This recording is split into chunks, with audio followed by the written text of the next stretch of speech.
अच्छा जी, I hope कि आपको ये स्क्रीन पर नज़र आ रहा है। Is that so?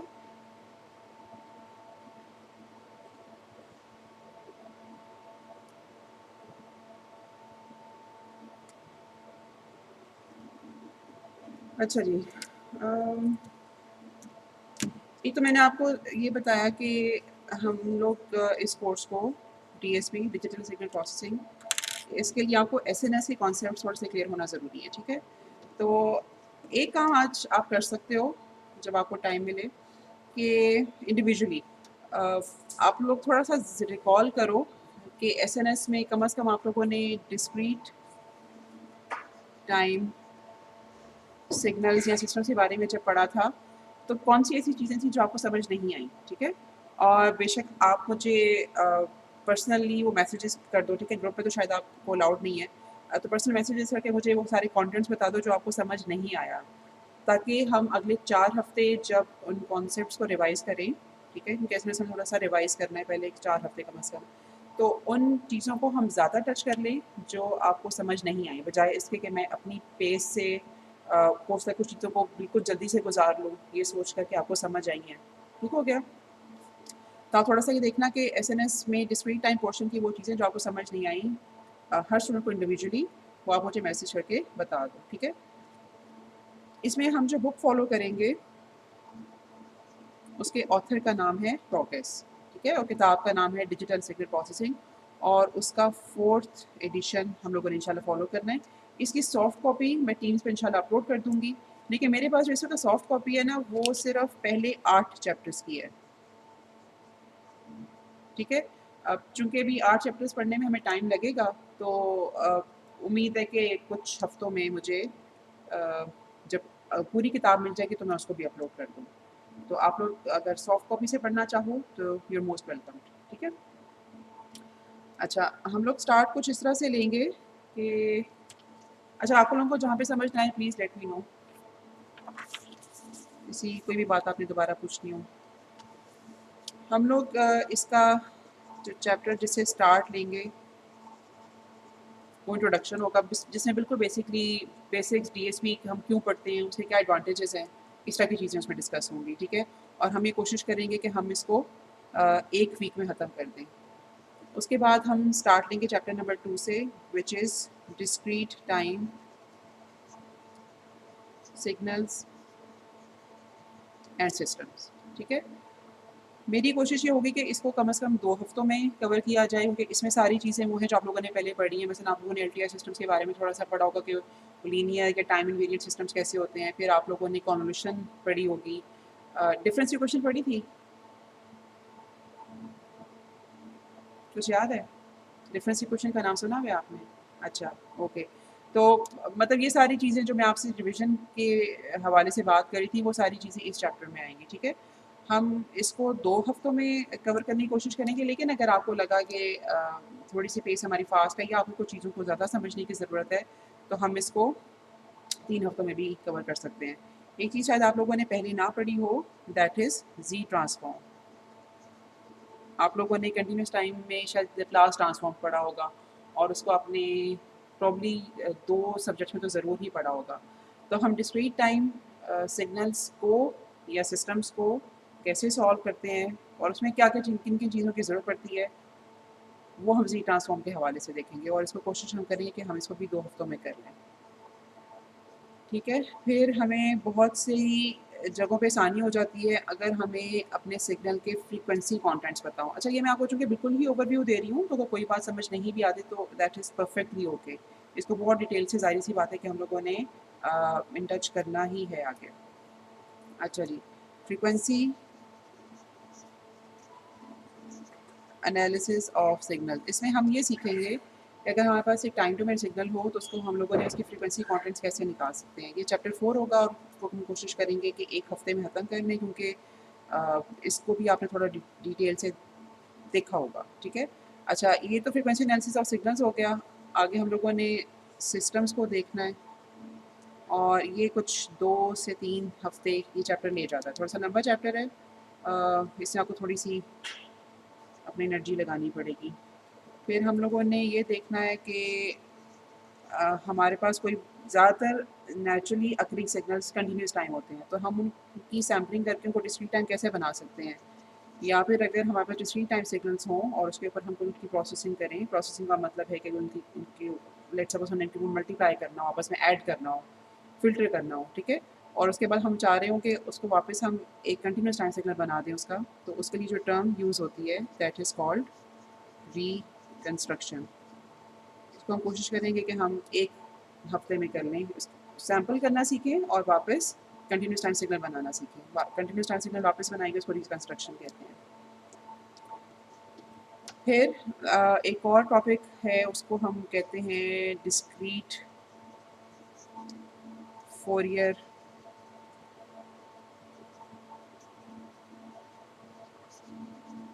ट्रांसफॉर्म, ठीक है?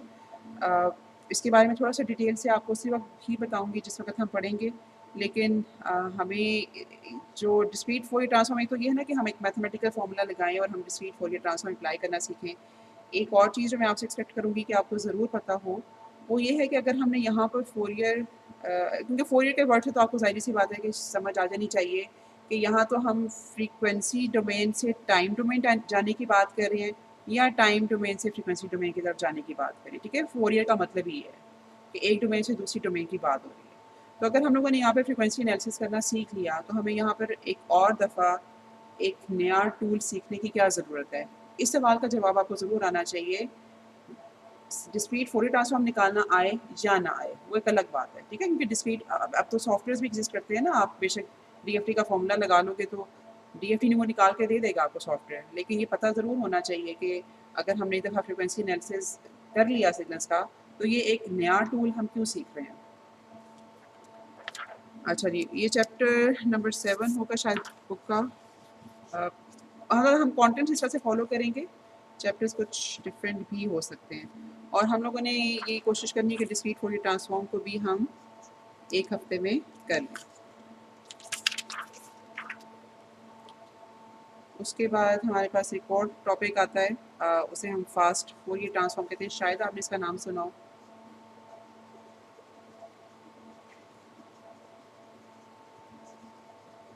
Fast Fourier transform basically discrete Fourier transform का एक तेज़ तरीका, ये एक कुछ डिफरेंट नया टूल नहीं है, कोई नई चीज़ नहीं है। ये हमें डीएफटी थोड़ा तेज़ी से कंप्यूट करके देता है, ठीक है? इसलिए इसको अगर हमें 1 या 2 लेक्चर्स भी लगाने पड़े तो that would be perfectly okay. लेकिन चूँकि एफएफटी की टर्म आप बहुत ज़्यादा सुनोगे, तो इसलिए कम से कम पता ज़रूर होना चाहिए कि एफएफटी या फास्ट फोरियर ट्रांसफॉर्म होता क्या है, निकालते कैसे हैं। और उसके बाद हम लोग फ़िल्टर्स के या डिस्क्रीट टाइम सिस्टम्स के स्ट्रक्चर्स बनाना सीखेंगे। स्ट्रक्चर्स कई दफ़ा इसलिए ज़रूरी होते हैं क्योंकि हर काम के लिए एक मुख्तलिफ स्ट्रक्चर हो सकता है। मतलब आप सीरीज़ में सारे कंपोनेंट्स को जोड़ दो, पैरेलल में कंपोनेंट्स को जोड़ दो, ठीक है? या लैडर स्ट्रक्चर्स में जोड़ दो, तो हर तरह का स्ट्रक्चर जो है उसकी अपनी ख़ासियत होती है, उसका अपना एडवांटेज होता है, ठीक है? अब ये तब ज़्यादा मुश्किल टॉपिक नहीं है, इसको भी हम इंशाल्लाह एक ही हफ्ते में करेंगे। और उसके बाद एक टॉपिक है FIR filters, finite impulse response filters, ठीक है? इसमें हम ये सीखेंगे कि अगर हमारे पास फ़िल्टर का इम्पल्स रिस्पॉन्स अगेन मैं एक ऐसी टर्म है जो कि मैं एक्सपेक्ट करती हूँ कि आपको पता होगी, लेकिन इम्पल्स रिस्पॉन्स क्या होता है, उसको भी हम लोगों ने देखना है पहले। FIR stands for finite impulse response. आपको लेकिन ये ज़रूर पता होगा कि हम किसी भी सिस्टम को, बेशक वो कंटिन्यूस टाइम हो या डिस्क्रीट टाइम हो, उसको एक मैथमेटिकल इक्वेशन से रिप्रेजेंट कर सकते हैं। अगर हम उसके इनपुट और आउटपुट को रिलेट कर रहे हैं, इनपुट और आउटपुट को हम रिलेट करके कोई इक्वेशन बना रहे हैं, सिस्टम को रिप्रेजेंट कर रहे हैं, तो उसको हम डिफरेंस इक्वेशन कहते हैं, ठीक है? अगर हम उस सिस्टम की अपनी कैरेक्टरिस्टिक्स शो करने के लिए कोई इक्वेशन लिखते हैं, तो उसको हम इम्पल्स रिस्पॉन्स कहते हैं। जिससे हमें ये पता चलता है कि वो सिस्टम इटसेल्फ करता क्या है, ठीक है? तो अगर तो वो इम्पल्स रिस्पॉन्स यानी कि सिस्टम की कैरेक्टरिस्टिक्स टाइम ड्यूरेशन में लिमिटेड हो, ठीक है? किसी पर्टिकुलर सैंपल से शुरू होकर किसी पर्टिकुलर सैंपल तक खत्म हो, बेशक वो मतलब नेगेटिव साइड से फॉर एग्जांपल हम इसको यूजुअली इस तरह से रिप्रेजेंट करते हैं, वो ज़ीरो से शुरू होकर भी किसी पर्टिकुलर सैंपल एन तक ख़त्म हो सकता है, या किसी negative sample for example -n1 से शुरू होकर किसी और सैंपल n2 तक जा सकता है, ठीक है। लेकिन टाइम ड्यूरेशन उसका लिमिटेड होगा, ठीक है, नेगेटिव साइड पे भी पॉजिटिव साइड पे भी। तो जब हमारे पास सिस्टम इस तरह के हों कि जिनके कैरेक्टरिस्टिक्स या impulse response finite number of sample से डिस्क्राइब की जा सकें, ऐसे सिस्टम्स को हम FIR finite impulse response systems कहते हैं। तो हम फिल्टर्स बनाना सीखेंगे जिनके इम्पल्स रिस्पॉन्सेज इस तरह के होंगे, ठीक है। और ये हम कोशिश ये करेंगे कि 1 हफ्ते में हो जाए, और अगर हमारे पास टाइम बचा,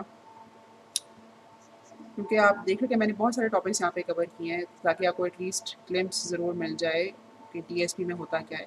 तो एक और टॉपिक है, उसका नाम है IIR फिल्टर्स, ठीक है। क्योंकि अगर हमारे पास ऐसे सिस्टम्स हैं जिनका इम्पल्स रिस्पॉन्स फिनिट हो, तो ऐसे भी हो सकता है कि जिनका इम्पल्स रिस्पॉन्स इन्फिनिट हो सकता है कि माइनस इन्फिनिटी से लेकर ज़ीरो पे ख़त्म हो रहा हो, या ज़ीरो से लेकर माइनस इन्फिनिटी पे जा रहा हो, या फिर माइनस इन्फिनिटी से इन्फिनिटी की तरफ जा रहा हो, ठीक है। ये 3 पॉसिबिलिटीज़ हो सकती हैं।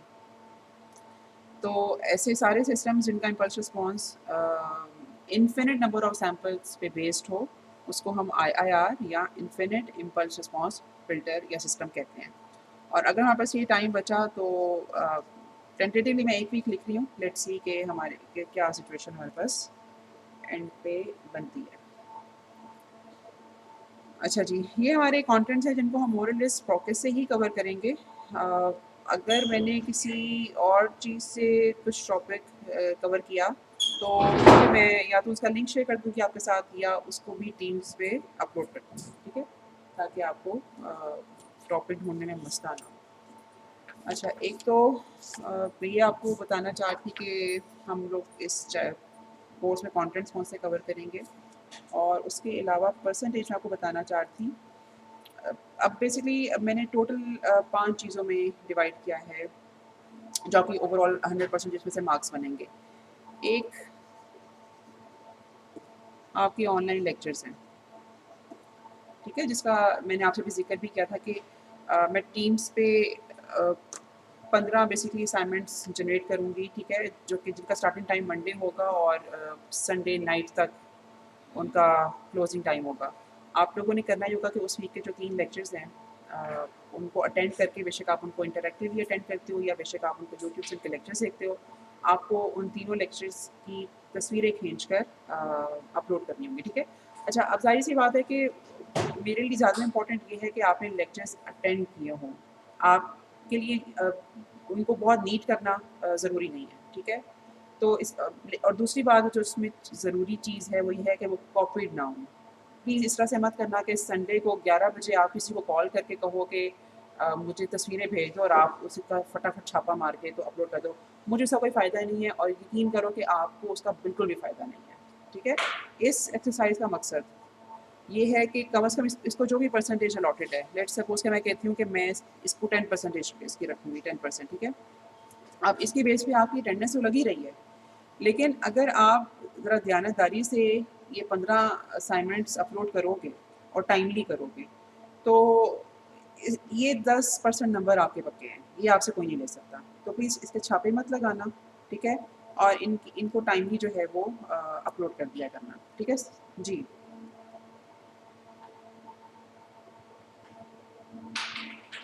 ठीक है,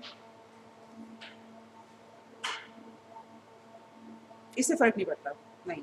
एज़ लॉन्ग एज़ के कंटेंट सारे कवर्ड हैं, मसलन ये जो मैंने आपके साथ अभी चीज़ें डिस्कस की हैं, ये जो 11 टॉपिक्स मैंने आपको बताए हैं, ये अगर किसी ने नहीं भी लिखे तो दैट इज़ परफेक्टली ओके, क्योंकि ये तो वो टॉपिक्स हैं जो कि आपने आगे पढ़ने ही हैं, ठीक है? तो अब बस मुझे थोड़ा-सा ये अंदाज़ा होना चाहिए कि आपने अटेंड ज़रूर किया है, हल्के-फुल्के नोट्स होने का या डिटेल नोट्स होने से कोई फ़र्क नहीं पड़ता, ठीक है? अच्छा, अभी चूँकि ये इम्पोर्टेंट बात है, तो अगर किसी का और कोई सवाल है तो प्लीज़ लेट मी नो। एक रोमान ने सवाल पूछा था, मैं उसका जवाब दोबारा से बता दूँ कि ये इंटरैक्टिव सेशन जो स्टूडेंट्स लेंगे या जो यूट्यूब से सेशन अटेंड करेंगे, ये दोनों के लिए ज़रूरी है। क्योंकि जब आप इंटरेक्टिव सेशन, सॉरी एक मिनट, जब आप इंटरेक्टिव सेशन भी लेते हो तो इसमें ये भी हो सकता है कि बीच में इंटरनेट के किसी मसले की वजह से आप अटेंड ना कर सको, और या फिर आप ऑन ऑफ मतलब आपका जो है ना लॉगिन ऑन ऑफ हो रहा है जिसकी वजह से कि अटेंडेंस का मसला हो सकता है, तो फिर आपके ये दोनों इश्यूज जंग हो जाएंगे। जी बताइए।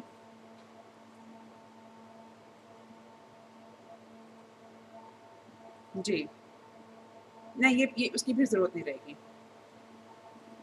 जी। अभी तो ख़ैर हमें ये बताया गया कि प्रोबेबली आप मिड यहाँ से दोगे, लेकिन ये भी श्योर नहीं है। लेकिन मैं अज़्यूमिंग दिस थिंग कि हमारा ये सेशन भी ये सेमेस्टर भी ऑनलाइन ही जाता है, तो मैंने इसलिए 15 असाइनमेंट्स की बात की थी, ठीक है? लेकिन अगर फीस कम हो जाती हैं, मतलब फॉर एग्ज़ाम्पल आप 6 या 7 हफ्तों के बाद आप इंशाल्लाह आ जाते हो, तो फिर ये ऑफ कोर्स 15 नहीं रहेंगी, लेकिन परसेंटेज इसकी इतनी ही रहेगी, क्योंकि आप लोगों ने ज़ाहिर-सी बात है कि वो जो मेहनत की है उसका रिवॉर्ड आपको ज़रूर मिलना चाहिए, ठीक है? तो अज़्यूमिंग मैं इस चीज़ पे अज़्यूम कर रही हूँ कि अभी हमारा ये सेशन अगर ऑनलाइन ही रहता है तो फिर ये कुछ 15 के लगभग ये असाइनमेंट्स होंगी। तीनों लेक्चर्स आप एक असाइनमेंट में अपलोड करोगे, ठीक है? उसके अलावा वैसे कुछ असाइनमेंट्स या होमवर्क्स होंगे।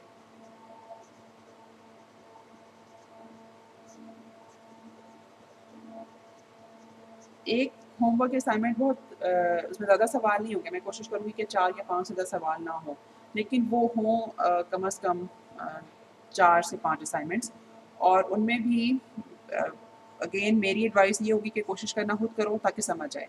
अगर समझ आएगी तो फिर आप क्विज़ेज़ या मिड्स या फाइनल करने में भी आपको आसानी होगी, ठीक है? अ, इसकी परसेंटेज आपको फ़िलहाल बता नहीं सकती, क्योंकि मैंने जो परसेंटेज डिवाइस की थी वो इसके बगैर की थी, लेकिन इसको इंक्लूड करने के बाद परसेंटेज थोड़ी सी इफेक्ट हो जाएगी, कुछ 10 से 12 के आसपास होगी, लेकिन ये फाइनलाइज्ड नहीं है, ठीक है? फिर आपके क्विज़ेज़ होंगे, जिसके मतलब एक बहुत ज़रूरी बात मैंने आपको बतानी है, ताकि हम की तरह पूरा सेमेस्टर जो है ना मेरा और आप दोनों का सुकून से गुजरे। अच्छा, क्विज़ेज़ में आपके लूँगी 8 इंशाल्लाह, जो मेरा अभी तक इरादा है, और कंसिडर मैं उसमें 6 करूँगी, ठीक है? और इसकी परसेंटेज जो है वो असाइनमेंट से ज़्यादा होगी। लेट्स सपोज़ अगर ये 12 है तो ये भी हो सकता है कि इसकी परसेंटेज 16 हो जाए, मिसाल दे लूँ। अच्छा, अब ये जो 8 क्विज़ है ना आपके, जब तक आपका तो ऑनलाइन सिस्टम चल रहा है, ज़ाहिर-सी बात है कि ये टीम्स वगैरह पे होंगे, ठीक है? अच्छा, अब इसमें जो इस तरह का चक्कर है ना कि मुझे आज याद नहीं रहा तो मैं क्विज़ में नहीं आया, या मुझे फलाना मसला हो गया था तो मैं क्विज़ में नहीं आया। मुझे प्लीज़ इस तरह की बातें पूरे सेमेस्टर में ना सुनाना, ठीक है? मेरा रीटेक ले लें, मैं ये समझा था, मैं वो समझी थी। मेरे लिए ना इस तरह की बातें हैंडल करना चूँकि बहुत मुश्किल है, और फिर ये जस्टिफ़ाई करना मेरे लिए कि एक स्टूडेंट ए का मसला स्टूडेंट बी के मसले के निस्बत ज़्यादा जेन्युइन है या नहीं, मतलब मैं I don't want to be in that judging position throughout the semester. तो अगर आपका क्विज़ किसी भी वजह से मिस हो गया है, तो सॉरी, बैड लक। ये जो 2 क्विज़ेज़ की ऑप्शन है, ये आपको इसीलिए दी गई है। ठीक है? प्रेफ़रेबली अनाउंस प्लेसेस होंगे। जी, बोलिए।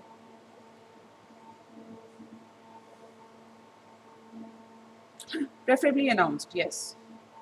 अनलेस एंड अनटिल कि आपने मुझे किसी भी वजह से, अच्छा अब एक यहाँ पे लाइट चली गई है, आपको थोड़ा-सा इंतज़ार करना पड़ेगा। अच्छा ओके, एक तो हमारे पास जो दूसरी चीज़ थी वो क्विज़ेज़ की थी, और उसके बाद तीसरी चीज़ जो अ, उसमें शामिल है आपकी असेसमेंट में, वो है मिड टर्म। अच्छा, गोइंग बैक टू क्विज़ेज़, अगर आप लोगों को ये लगा पूरी क्लास को कि हमारा कोई एक आध क्विज़ जैसे सारी क्लास का बहुत ख़राब हुआ है और हम एक 9th क्विज़ देना चाह रहे हैं, ठीक है? तो that is perfectly fine with me. कोई ऐसा हार्ड एंड फास्ट रूल नहीं है कि मैंने हर हाल में 8 लेने हैं और उसमें से 6 कंसीडर करने हैं, ठीक है? अगर आप किसी वजह से सारी क्लास मिल के ये सोचते हैं कि हमें एक और क्विज़ देने की ज़रूरत है ताकि परसेंटेज बेटर हो जाए और टाइम भी हो, तो आप एक 9th क्विज़ दे सकते हो, ठीक है? अच्छा जी, मिड टर्म आपका मुझे तो लग रहा है कि अभी तक एक ही होगा। लेट्स सी आईएसटी हमारे हमें क्या पॉलिसी देती है। अ, मेरा अपना अंदाज़ा है कि वो 25% के आस-पास उसकी वेटेज होगी, ठीक है? अगेन टेंटेटिव है, और फाइनल भी एक होगा, उसकी परसेंटेज कुछ 40 के आस-पास होगी। अगेन टेंटेटिव है, ठीक है? फाइनल में शायद पहले 2 से 3 चैप्टर्स शामिल नहीं होंगे। मतलब पहले 5 से 6 चैप्टर्स हम कोशिश करेंगे कि मिड टर्म तक कर लें, ठीक है? और उसके बाद तीसरे चौथे से स्टार्ट करके फाइनल तक हो जाएगा। और हम लोगों ने कम से कम मिड में फर्स्ट 5 चैप्टर्स ज़रूर कवर करने हैं, ठीक है? अब 5वां चैप्टर था कौन सा? जिसमें हम लोगों ने फ्रीक्वेंसी एनालिसिस ऑफ सिस्टम्स करना था, ठीक है? तो हम कोशिश ये करेंगे कि कम से कम पहले 5 चैप्टर्स तक का मिड हो जाए। इसके बारे में आपने कुछ सवाल पूछना तो आप पूछ सकते हैं।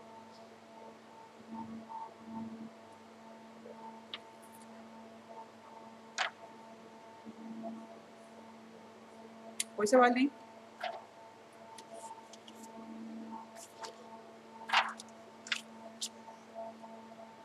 अच्छा, अब हमारे पास तकरीबन 15 मिनट और हैं 9:20 होने तक, तो हम थोड़ा सा इसको एटलीस्ट स्टार्ट कर लेते हैं।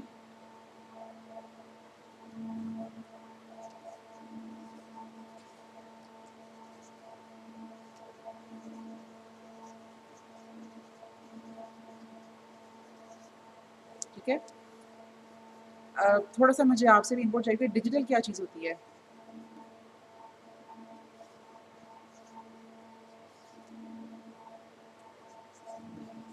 डिजिटल ज़हन में क्या आता है?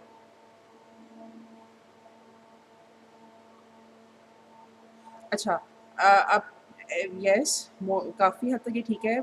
थोड़ा सा हम आगे जाएंगे ना तो मैं आपको डिजिटल और डिस्क्रीट का डिफरेंस समझाऊंगी।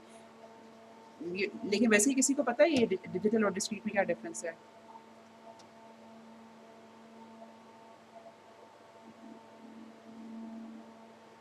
अच्छा,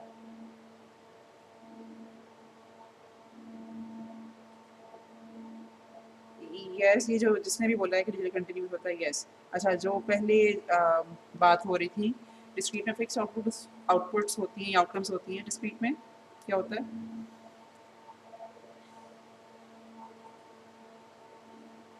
एक मिनट, एक मिनट, जो स्टूडेंट पहले बोला था ना, प्लीज लेट हिम फिनिश।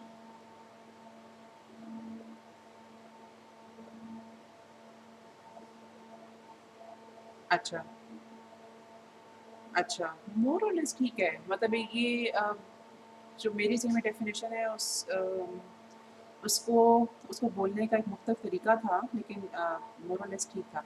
अच्छा, ठीक है, किसी और ने बात करनी शुरू की थी।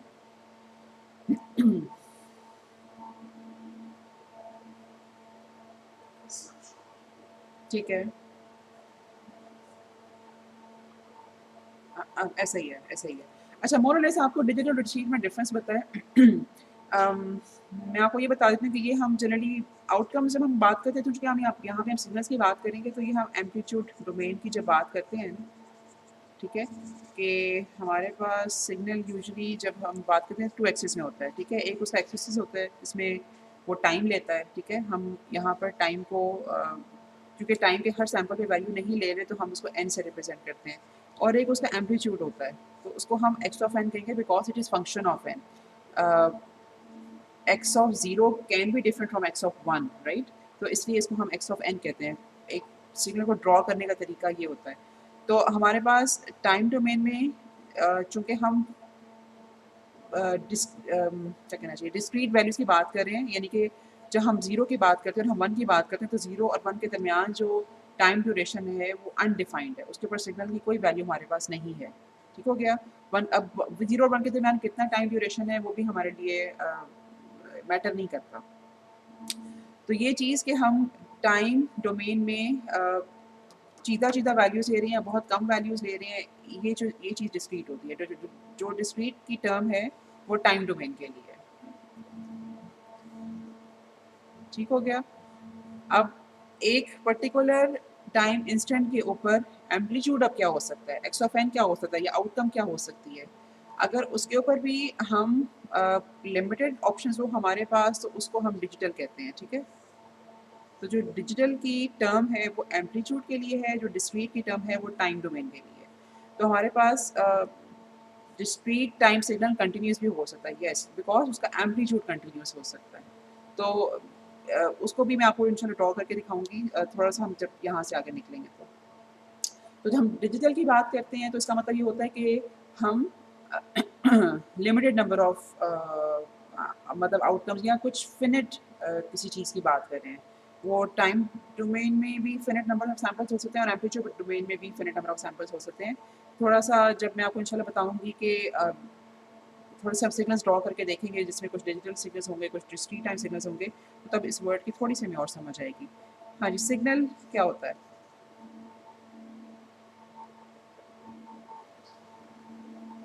ये तो आसान है।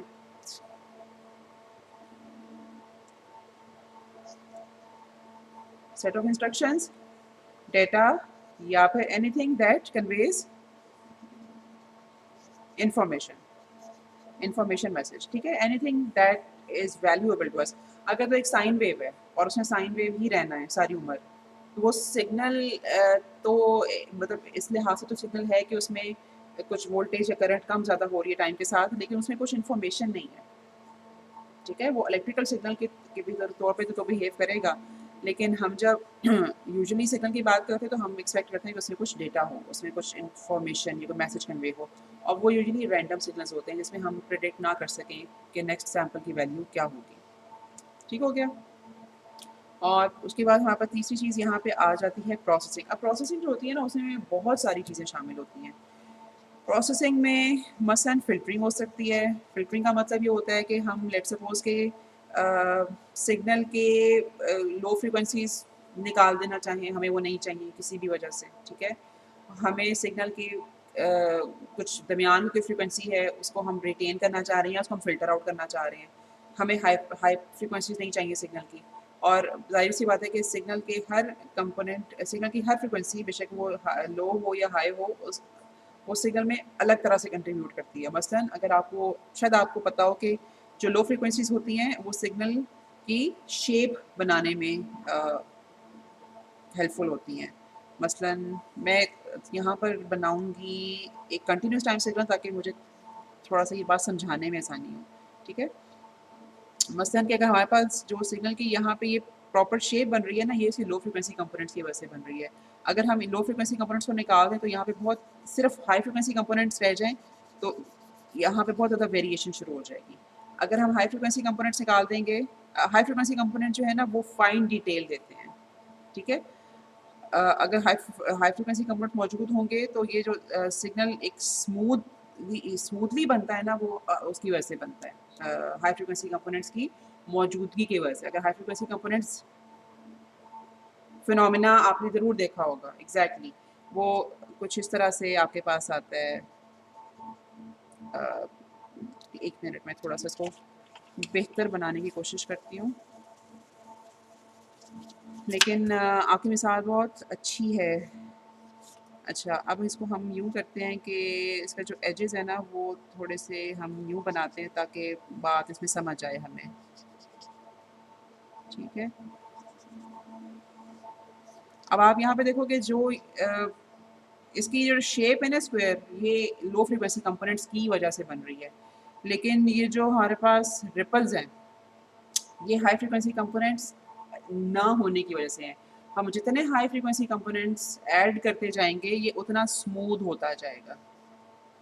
ठीक है? तो ये जो अगर हाई फ्रीक्वेंसी कंपोनेंट्स इसमें हम निकालते जाएँ, तो हो सकता है कि जो रिपल्स हैं ना, वो यहाँ पर बढ़ते जाएँ।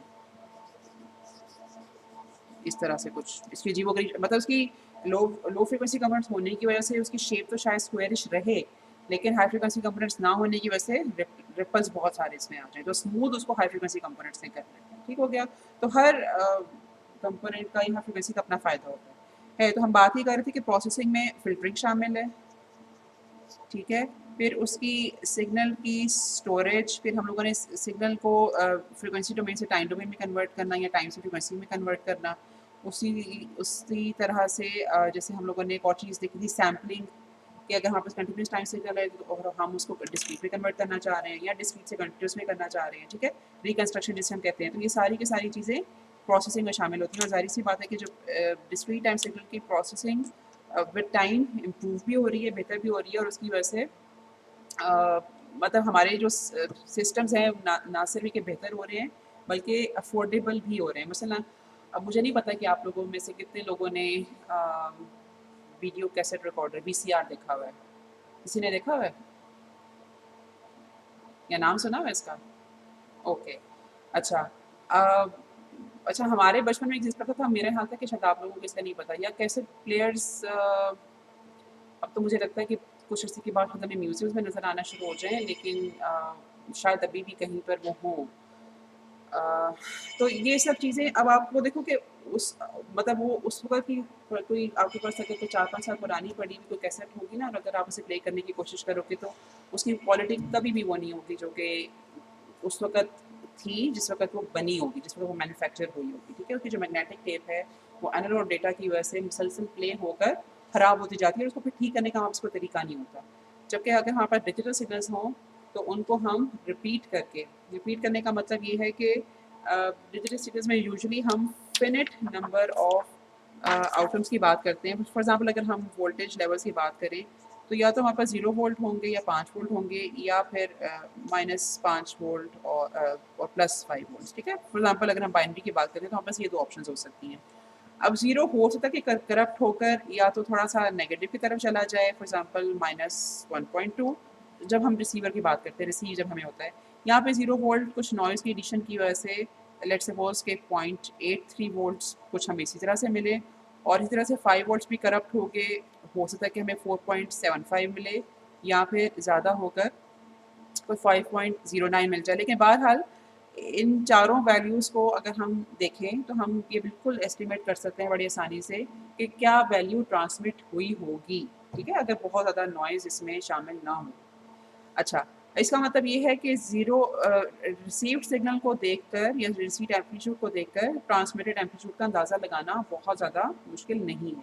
लेकिन एनालॉग में ऐसा नहीं है। एनालॉग में जहाँ पर 0 से लेकर 5 तक आपके पास हर वैल्यू ट्रांसमिट हुई है, उसमें अगर आपके पास एक वैल्यू -1.2 पहुँचती है, तो आप उसको देख के फिगर आउट नहीं कर सकते कि आया ये वही वैल्यू है जो ट्रांसमिट हुई होगी, या फिर अगर नहीं तो फिर कौन-सी वैल्यू होगी, ठीक है? लेकिन डिजिटल सिग्नल्स में या डिस्क्रीट टाइम सिग्नल्स में इस ट्रांसमिटेड वैल्यू को रिटेन करना मुश्किल नहीं होता, ठीक है? अच्छा, अब यहाँ से मुझे एक और चीज़ का भी ख्याल है कि हम लोगों ने प्रोसेसिंग की टर्म पढ़ी थी, तो इंश्योर करना कि हमारे पास ये ट्रांसमिटेड सिग्नल्स सक्सेसफुली पहुँचे या फिर रिट्रीव आसानी से हों, तो हम एक और काम करते हैं जो कि इस कोर्स का हिस्सा नहीं है लेकिन प्रोसेसिंग में शामिल है। मैं यहाँ पे इसलिए लिखी हूँ, शायद आपने इसका नाम भी सुना हो, चैनल कोडिंग। चैनल कोडिंग का मतलब ये है कि हम यहाँ पर मज़ीद कुछ बिट्स अपने ट्रांसमिटेड सिग्नल में डाल देते हैं कि जो कि जिनकी वजह से चैनल उनके ऊपर बहुत ज़्यादा अफेक्ट नहीं कर सकता। और हम जब उस तरह के सिग्नल को रिसीव करते हैं, अगर उन पे चैनल कोडिंग हुई हो, तो उसको रिट्रीव करना और आसान होता है डिजिटल सिग्नल्स को। ठीक हो गया? तो ये भी प्रोसेसिंग का हिस्सा है। तो हमारे पास डिजिटल सिग्नल प्रोसेसिंग में एक बहुत आसान बात ये है कि सिस्टम्स एक तो टाइम के साथ ख़राब नहीं होते, उनको इम्प्रूव करना या उसको स्टोर करना, डिजिटल सिग्नल्स को रीयूज़ करना, ये सब बहुत आसान है एज़ कम्पेयर टू ऐसे सिग्नल्स जो कि एनालॉग फॉर्म में जनरेट या स्टोर हुए हों, या हमारे पास analogue continuous time systems available हों उनको चलाने के लिए, ठीक है? तो इसलिए we prefer to use digital signal processing. अब जैसे आप लोग आर्डिनो बोर्ड्स यूज़ करते हो और बहुत आप लोगों को आसान भी लगते हैं, बस कम से कम मैंने तो ये देखा है कि स्टूडेंट्स को आर्डिनो बोर्ड यूज़ करना बड़ा आसान लगता है। अब वो भी सारा उसमें डिजिटल सिग्नल प्रोसेसिंग ही होती है, ठीक है? जिसकी वजह से हम बहुत आसान प्रोजेक्ट्स भी कर लेते हैं और आसानी से प्रोजेक्ट्स भी कर लेते हैं, और हमें समझ भी आ रही होती है कि इवेंचुअली हो क्या रहा है इसमें, ठीक है? अच्छा जी, मैं यहाँ पे इसलिए ख़त्म करूँगी क्योंकि नेक्स्ट 2 मिनट्स में मैं शायद कोई नई बात अगर शुरू करूँ तो उसको ख़त्म ना कर सकूँ। लेकिन ऑब्जेक्टिव आज के लेक्चर का यही था कि थोड़ा-सा हम ये देख लें कि हमने इस कोर्स में पढ़ना क्या है, डिजिटल सिग्नल प्रोसेसिंग इटसेल्फ क्या होती है। कल हम इंशाल्लाह कुछ सिग्नल्स की ना डिफरेंट टाइप्स देखेंगे। टाइप्स का मतलब ये है कि यहाँ पर मैंने आपको थोड़ा-सा उसका आइडिया भी दिया था कि जैसे डिजिटल और डिस्क्रीट है ना, ये दोनों मुख्तलिफ डोमेन्स के लिए ये टर्म यूज़ होती हैं। डिस्क्रीट टाइम के लिए और डिजिटल एम्पलीट्यूड के लिए। तो इसका मतलब ये है कि एम्पलीट्यूड में अगर डिजिटल हो सकता है तो कंटीन्यूअस भी हो सकता है, ठीक है ना? उसके लिए जो टर्म यूज़ होती है वो एनालॉग है। इसी तरह से टाइम में अगर हमारे पास फिनिट सैंपल्स की ऑप्शन है, जो कि डिस्क्रीट हम कहते हैं, तो इन्फिनिट की भी ऑप्शन होती है जैसे हम कंटिन्यूस कहते हैं। तो ये मुख्तलिफ जो कॉम्बिनेशंस बनती हैं उसके उन कॉम्बिनेशंस के बाद हमारे पास हमें किस किस तरह के सिग्नल्स मिलते हैं। ठीक है, यहाँ से कल का लेक्चर हम इंशाल्लाह शुरू करेंगे और फिर चैप्टर 1 की कुछ थोड़ी सी और भी चीज़ें हैं वो भी हम देखेंगे। अच्छा जी, आप लोगों ने कोई सवाल पूछना तो आप पूछ सकते हो, नहीं तो फिर हम आज का लेक्चर खत्म करेंगे यहाँ पर।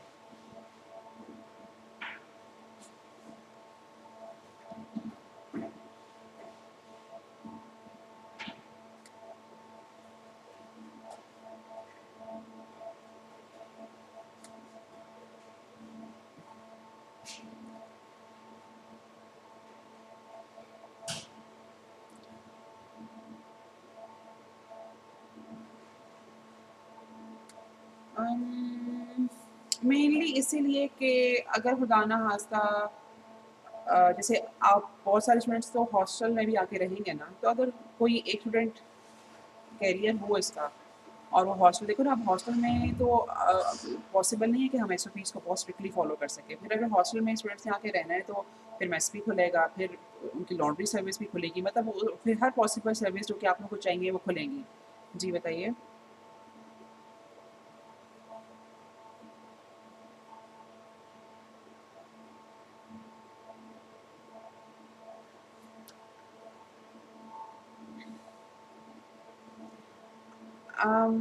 मैं बिल्कुल एग्री करती हूँ। स्कूल मेरा तो हाल है कि शायद आज से ही शुरू हुए हैं। ऐसा नहीं, स्कूल तो शायद आज से ही शुरू हुए हैं। देखिए, मैं आपकी बात से बिल्कुल एग्री करती हूँ, लेकिन शायद आपके इल्म में भी हो। जी, देखो शायद आपके इल्म में भी हो कि हमारे एरोस्पेस की भी एक टीचर की डेथ हुई है। आपको पता है ना इस बात का? सर अनवर की, कोरोना से।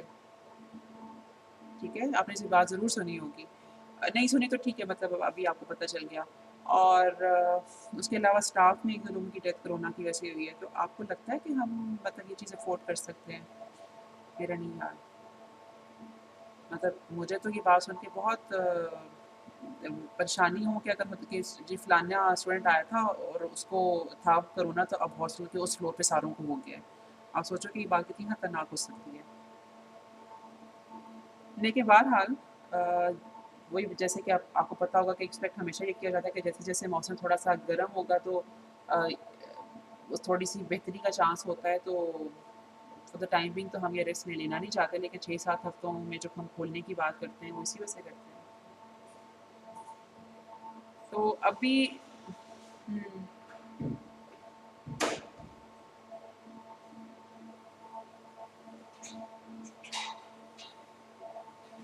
जी। लेकिन जान बचाना देखो ना, जहाँ पर ये लिखा है कि मौत बरहक है, वहाँ पे ये भी तो लिखा है कि आपको जान बचाना आपके लिए फ़र्ज़ है।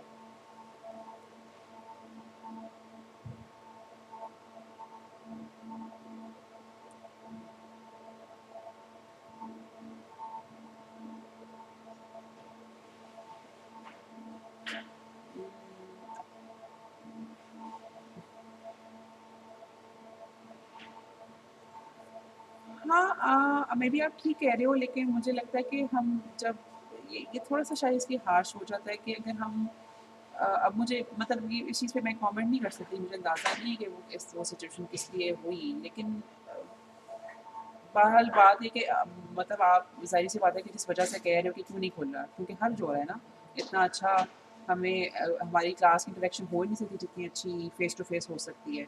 तो अब ये वाली बात से, इस वाली बात से तो कोई भी डिसएग्री नहीं करता, ठीक है? ये वाली बात तो सबको पता है, और हम जब खोलने की बात करते हैं तो वो भी हम इसीलिए करते हैं ना, वरना तो ज़ाहिर-सी बात है कि ज़रूरत ही ना हो ना, कोई यूनिवर्सिटियाँ बस इसी तरह से चलें जैसे इस वक़्त चल रही हैं। लेकिन ज़ाहिर-सी बात है कि ये प्रेफर्ड मोड ऑफ टीचिंग या लर्निंग नहीं है, ठीक है? इसलिए खोलेंगे ज़रूर।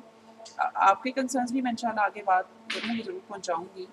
अ, लेकिन लेट्स सी कि कब तक हम डरे रहते हैं और कब तक हम इसका डिसीज़न नहीं लेते हैं।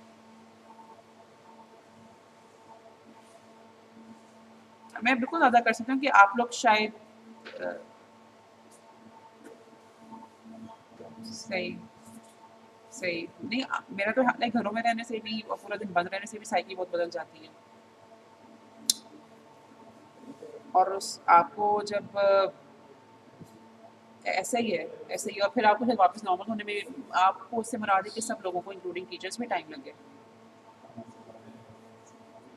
तो इसलिए बस अल्लाह है करे, और अल्लाह करे कि हम, मसलन अब मुझे याद है कि मैंने पिछले सेमेस्टर में जो क्लास पढ़ाई थी उसको मैंने पहली क्लास से लेकर आखिरी क्लास तक किसी एक स्टूडेंट को भी नहीं देखा, मुझे पता ही नहीं कि मैंने किसको पढ़ाया किसको नहीं। अब आप लोगों को भी जो, मतलब आप लोग भी मेरे सामने नंबर्स के साथ डिस्प्ले हो रहे हो, which is again unfortunate thing. नम जी, क्योंकि अच्छा, उसका शायद आपको पता हो कि चूँकि ये डेटाबेस एचईसी प्रोवाइड करती है ना, तो नाम तो बहुत सारे लोगों के सेम हो सकते हैं। तो डेटाबेस जनरली इतना बड़ा नहीं होता कि वो नामों, मतलब 2 नाम जो हैं उनको डिफरेंशिएट कर सकें, लेकिन नंबर्स के साथ डिफरेंशिएट करना आसान होता है नंबर्स के थ्रू। तो अब मतलब मेरे लिए ये बहुत ज़्यादा एक अजीब बात थी कि मुझे किसी का नाम नहीं पता था एंड तक। मुझे किसी कोई मेरे सामने अगर आए और आके मुझे कहे कि मैंने आपसे पिछले सेमेस्टर में पढ़ा था, तो मैं कभी भी नहीं फिगर आउट कर सकती कि कौन है, ठीक है? जो कि मेरे लिए बड़ा डिसअपॉइंटिंग था, क्योंकि मैं यूजुअली नाम बहुत जल्दी याद कर लेती हूँ, और मतलब फिर मैं कोशिश करती हूँ कि नामों से ही बुलाऊँ। तो अल्लाह करे कि आप लोगों के साथ या आप लोग भी जल्दी आ सको, सब टीचर्स के साथ फेस टू फेस पढ़ सको, थोड़ा लर्निंग बेहतर हो आप लोगों का, इंशाल्लाह। आमीन। ठीक है, चलें जी, हम इंशाल्लाह नेक्स्ट लेक्चर कल करेंगे 8:30 बजे, ठीक है? आज के लेक्चर से कोई बात समझ ना आई हो तो प्लीज़ लेट मी नो, और आज का लेक्चर हम यहाँ पे ख़त्म करते हैं। तो मेरी तरफ से अल्लाह हाफ़िज़। अल्लाह हाफ़िज़।